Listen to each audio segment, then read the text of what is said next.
नमः संस्कृताय। नमस्कार छात्रों। आज हम एक बहुत ही सुंदर विषय लेके आए हैं, कारकम, कारक। मैं डॉक्टर रवि, सहायकाचार्य, ऋषिकुल संस्कृत महाविद्यालय गुरुग्राम से। देखिए, संस्कृत में कारक किस प्रकार कार्य करते हैं, कौन किस प्रकार की विभक्तियां प्रयोग होती हैं वाक्य में जब कारक आता है या उसके अनुसार, उसके ऊपर आज हम चर्चा करेंगे। आइए वीडियो आरंभ करते हैं।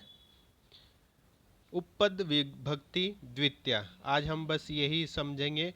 उपपद विभक्ति द्वितीया को मुख्य रूप से, सामान्य रूप से दो प्रकार की विभक्तियां होती हैं। नंबर एक कारक विभक्ति, नंबर दो उपपद विभक्ति।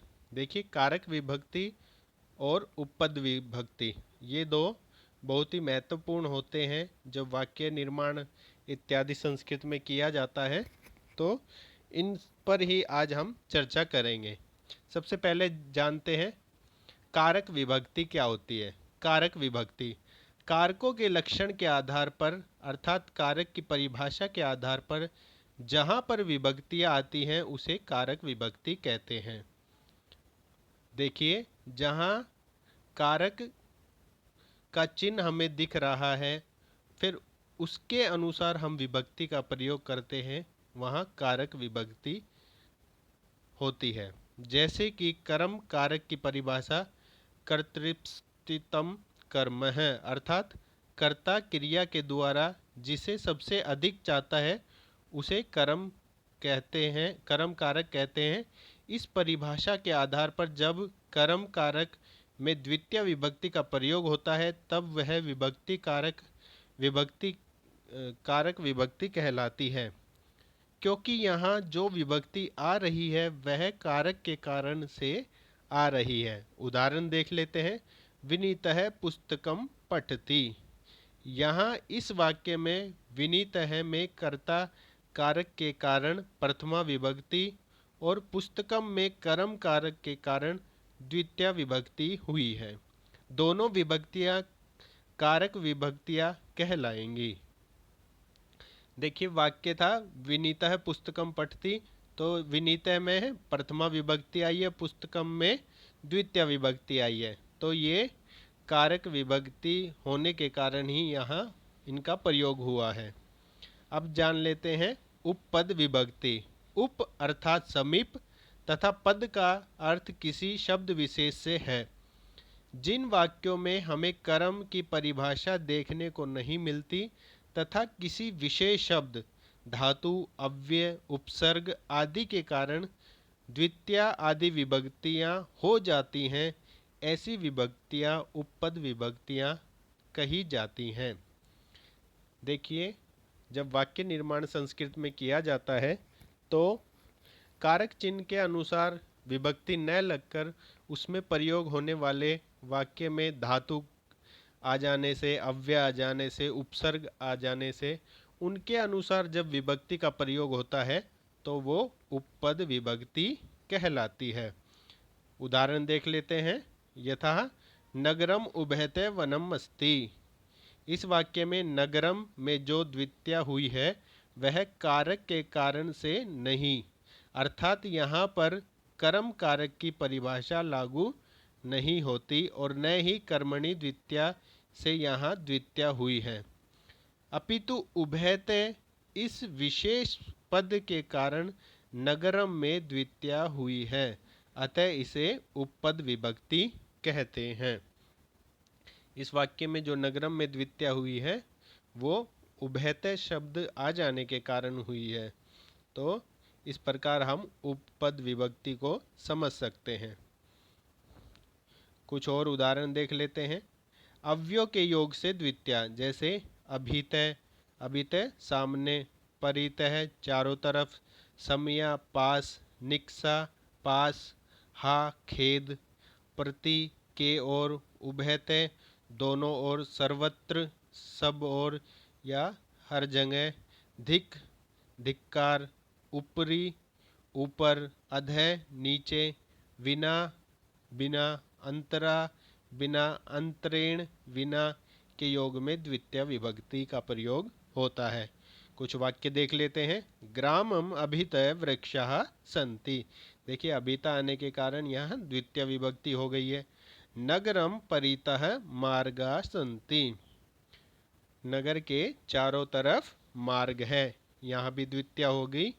विद्यालयम समया उद्यानम अस्ति, समया का अर्थ पास में, तो विद्यालय के समीप उद्यान है, पार्क है, बगीचा है।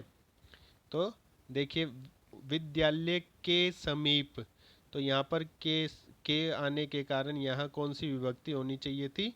षष्ठी, लेकिन समया आने के कारण यहाँ द्वितीय विभक्ति का प्रयोग किया गया है। नदीम निक्सा शीतल समीर वहती, नदी के पास निक्सा आने के कारण द्वितीय विभक्ति हो गई। शीतल समीर मतलब वायु, वहती मतलब बहती है। हा बाल घातीनम, धिक्कार है बाल घातियों को। अहम मित्रम प्रति किमपि न करिष्यामि, अहम मित्रम प्रति किमपि न करिष्यामि, मैं मित्र के और कुछ नहीं करता, कथिष्यामि, क्षमा करें, किमपि न कथिष्यामि, मैं की ओर कुछ नहीं कहता।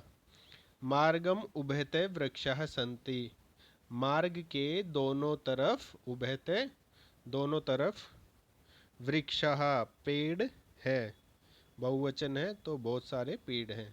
सर्वत्र वनानि सन्ति, सब और वन है, सर्वत्र मतलब सब और। धिक् मूर्खम, मूर्ख को धिक्कार। मम गृहम उपरि वायुयानम गच्छति, मेरे घर के ऊपर से वायुयान जाता है। भूमिम अधः जंतवः सन्ति, भूमि के नीचे जंतु हैं, अधः का अर्थ था नीचे। पुत्रम विना माता दुखिता अभवत, पुत्र के बिना माता दुखी होती है। परिश्रम अनंतरा सुखम नास्ति, तो परिश्रम के बिना सुख नहीं है। हास्यम अंतरेण जीवनम निरर्थकम, हास्यम अनंतरेण, हास्य के बिना जीवन निरर्थक है। उदाहरणानि, कुछ और उदाहरण देख लेते हैं। उपसर्गों के योग में द्वितीय विभक्ति किस प्रकार प्रयोग होती है? तो अधि उपसर्ग पूर्वक सिंह, स्था, आस, वस धातु के योग में द्वितीय विभक्ति का प्रयोग होता है।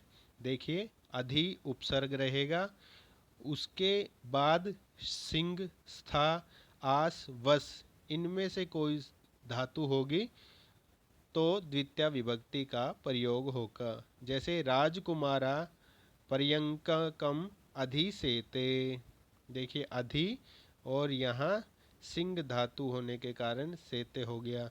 विष्णु वैकुंठम अधिष्ठिति, विष्णु वैकुंठम अधिष्ठिति, अधि और यहाँ स्था धातु को तिष्ठ आदेश हो जाता है, स्था को तिष्ठ आदेश हो जाता है, तो यहाँ इस कारण से तिष्ठति आया है।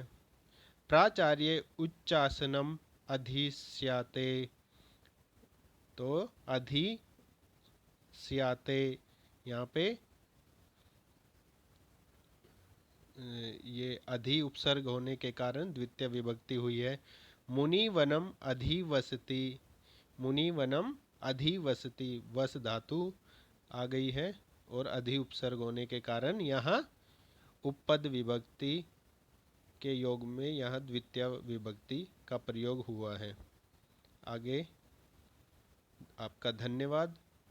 उम्मीद है आपको वीडियो पसंद आई होगी। अगर आप उपपद और कारक विभक्ति समझ पाए हो तो वीडियो को लाइक करें, शेयर करें, हमारे चैनल को सब्सक्राइब करें। एक बार पुनः आपका धन्यवाद।